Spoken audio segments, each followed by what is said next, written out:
Hi friends, welcome to relax recipes. இன்றைக்கி பிள்ளைங்க பெரியவங்க எல்லாத்துக்குமே ரொம்ப பிடிச்ச மாதிரி கிறிஸ்பியான சிக்கன் சம்சா எப்படி பண்ணுறதுன்னு பார்க்கலாம்.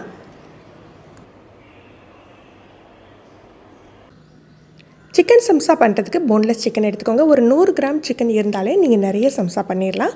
1 டீஸ்பூன் அளவுக்கு மிளகாய்த்தூள் சேர்த்துருக்கேன். காரத்துக்கு தகுந்தாப்பில் சேர்த்துக்கோங்க. ஒரு அரை டீஸ்பூன் சிக்கன் மசாலா, நம்ம குழம்பு கிரேவி பண்ணுறதுக்கு சேர்ப்போம் இல்லையா, அந்த மசாலா சேர்த்துக்கலாம். கொஞ்சமாக உப்பு, இதெல்லாம் சேர்த்து நல்லா மிக்ஸ் பண்ணி விட்டுக்கணும். இதில் நான் இஞ்சி பூண்டு பேஸ்ட் எதுவுமே சேர்க்கலை. மிக்ஸ் பண்ணிவிட்டு 1 கப் தண்ணி வச்சு நம்ம ப்ரெஷர் குக்கரில் 2 விசில் வேக வச்சு எடுத்துக்கலாம். இந்த மாதிரி வெந்து வந்தாக்கில் இதை உதிர்த்து எடுத்து வச்சுக்கணும். ஒரு 2 டீஸ்பூன் எண்ணெய் விட்டுக்கலாம். 2 வெங்காயம் ரொம்ப மெல்லிஸாக கட் பண்ண வேண்டாம், கொஞ்சம் பர்ஸாகவே ஸ்லைஸ் பண்ணி எடுத்துக்கோங்க. இதை வதக்கிக்கணும். வெங்காயம் வதக்கையில் தீயை ரொம்ப குறைச்சி வைக்க வேண்டாங்க, மீடியம் ஃப்ளேமில் வச்சுக்கோங்க. ஏன்னா வெங்காயம் வெஜிடபிள் எல்லாமே கொஞ்சம் க்ரன்ச்சியாக இருந்தால் தான் சம்சா நல்லாயிருக்கும். வெங்காயம் பச்சை வாடை போனால் போதும், கலரெல்லாம் சேஞ்ச் ஆகணும்னு இல்லை. இப்போ நமக்கு தேவைப்படுற காய்கறிகள் சேர்த்துக்கலாம். நான் கேரட்டும் உருளைக்கிழங்கும் பொடியாக கட் பண்ணி சேர்த்துருக்கேன். நீங்கள் தனியாக உங்களுக்கு வெஜிடபிள் சம்சா பண்ணுற மாதிரி உங்களுக்கு நிறைய வெஜிடபிள் சேர்க்கறனாலும் சேர்த்துக்கலாம். இதில் தேவையான அளவுக்கு உப்பு சேர்த்துக்கணும். வெங்காயத்தை தண்ணி விட்டெல்லாம் வேக வைக்கக்கூடாது, குறைஞ்ச தீயில் இந்த மாதிரி வதக்கி விட்டுக்கலாம். ஒரு 3/4 பதம் குக்கானா போதும்.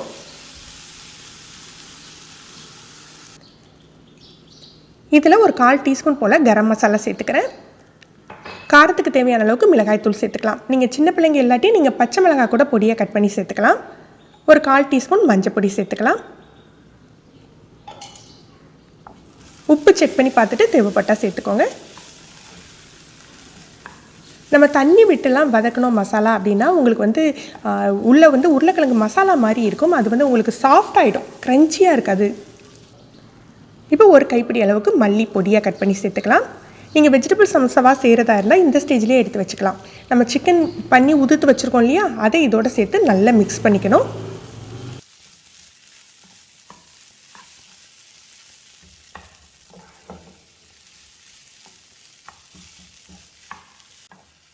இந்த அளவு வதங்கினா போதும். இப்போ இதை எடுத்து ஆற வச்சிடலாம். நான் இன்றைக்கி ரெடிமேட் சம்சா லீஃப் தான் யூஸ் பண்ணுறேன். இது எல்லா கடைகள்லையுமே அவைலபிளாக இருக்குது. சூப்பர் மார்க்கெட்டில் இல்லை பெரிய பெரிய கடைகளில் கேட்டால் உங்களுக்கு ஈஸியாக கிடச்சிடும். வீட்லேயே எப்படி சம்சா லீஃப் பண்ணுறதுங்கிற வீடியோ ஆல்ரெடி நம்ம சேனலில் போட்டிருக்கோம். அதோட லிங்கை கீழே டிஸ்கிரிப்ஷனில் கொடுக்குறேன். தேவைப்படுறவங்க அதையும் எடுத்து பார்த்துக்கலாம். கொஞ்சமாக ஒரு 2 ஸ்பூன் மைதா மாவை இப்படி தண்ணியில் கரைச்சி வச்சுருக்கேன். இது அந்த சம்சா லீஃபை ஒட்டுறதுக்காக. சம்சா எப்படி மடக்கிறதுன்னு நிறைய பேருக்கு தெரிஞ்சிருக்கும். தெரியாதவங்களுக்காக இந்த மாதிரி நீங்கள் முக்கோண வடிவில் மடக்கிட்டே வந்தீங்க அப்படின்னா உங்களுக்கு ஒரு கப் மாதிரி கிடச்சிரும். இதில் நம்ம தேவையான மசாலா வச்சுட்டு நம்ம கரைச்சி வச்சுருக்கோம் இல்லையா, மைதா மாவை வச்சு மீதி லீஃபை ஒட்டிக்கலாம்.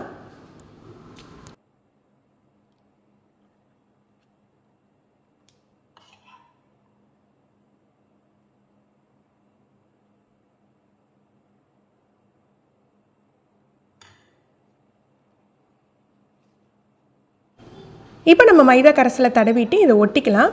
யூஸ்வலாக சம்சா லீஃப் பார்த்திங்கன்னா நார்மல் சம்சா சைஸோட ஒரு 1/2 சென்டிமீட்டர் அளவுக்கு எக்ஸ்ட்ரா இருக்கும். அந்த கார்னர்லேயும் நம்ம மைதா மாவு தடவிட்டு ஒட்டணும். அப்படி இல்லாட்டி நம்ம அந்த கார்னரை கட் பண்ணி விட்டு கூட யூஸ் பண்ணலாம். நான் மீதி உள்ள சம்சாவுக்கு அந்த மாதிரி கார்னர்ஸ் கட் பண்ணிவிட்டு யூஸ் பண்ண போகிறேன். ஒரு 1/2 சென்டிமீட்டர் அளவுக்கு கட் பண்ணி எடுத்துக்கலாம்.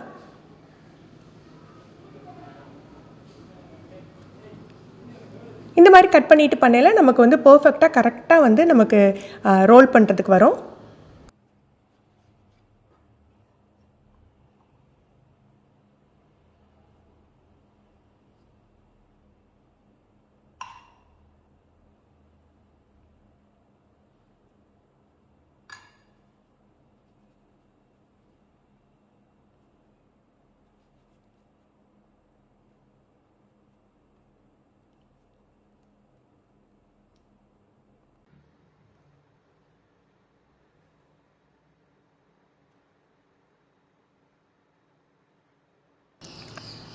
சம்சாலாம் ரெடி ஆகிடுச்சு. இது உடனே தான் பொரிச்சு எடுக்கணுமா அப்படின்னா அப்படி இல்லைங்க. நம்ம ஒரு பாக்ஸில் போட்டு ஃப்ரீசரில் ஸ்டோர் பண்ணி வச்சுட்டு நம்ம தேவைப்படுறப்ப கூட பொரிச்சு எடுத்துக்கலாம்.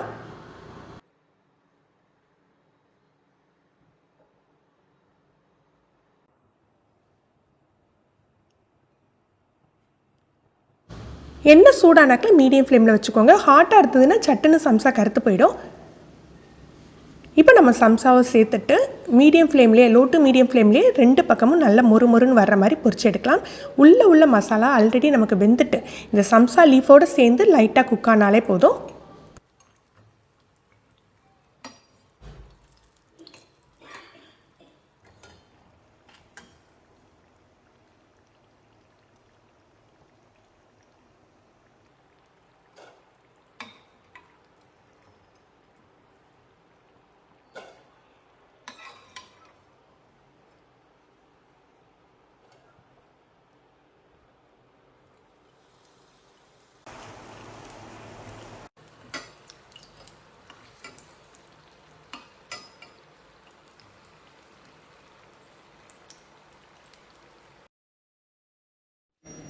நல்ல கிறிஸ்பியான சம்சா ரெடி ஆகிடுச்சு. ஃப்ரெண்ட்ஸ், நீங்களும் இந்த ரெசிபி ட்ரை பண்ணி பாருங்கள். மொத்தமாக செஞ்சு ஃப்ரீசரில் வச்சுட்டு பசங்க இப்போ லீவில் வீட்டில் இருக்கையில் தேவைப்படையில் நீங்கள் பொரிச்சு கொடுக்கலாம். இந்த வீடியோ எப்படி இருந்ததுன்னு கமெண்ட் பண்ணுங்கள். இந்த வீடியோ உங்களுக்கு பிடிச்சிருந்ததுன்னா லைக் பண்ணி ஷேர் பண்ணுங்கள். நீங்கள் நம்ம சேனலுக்கு புதுசு ஃபஸ்ட் டைம் ரிலாக்ஸ் ரெசிபிஸ் பார்க்குறீங்கன்னா சப்ஸ்கிரைப் பண்ணிக்கோங்க. கீழே இருக்க பெல் பட்டனில் நீங்கள் ஆளுங்கிற ஆப்ஷன் செலக்ட் பண்ணி வச்சிங்கன்னா நம்ம சேனலில் வீடியோக்கள் போட்ட உடனே உங்களுக்கு நோட்டிஃபிகேஷன் கிடைக்கும். தேங்க்யூ.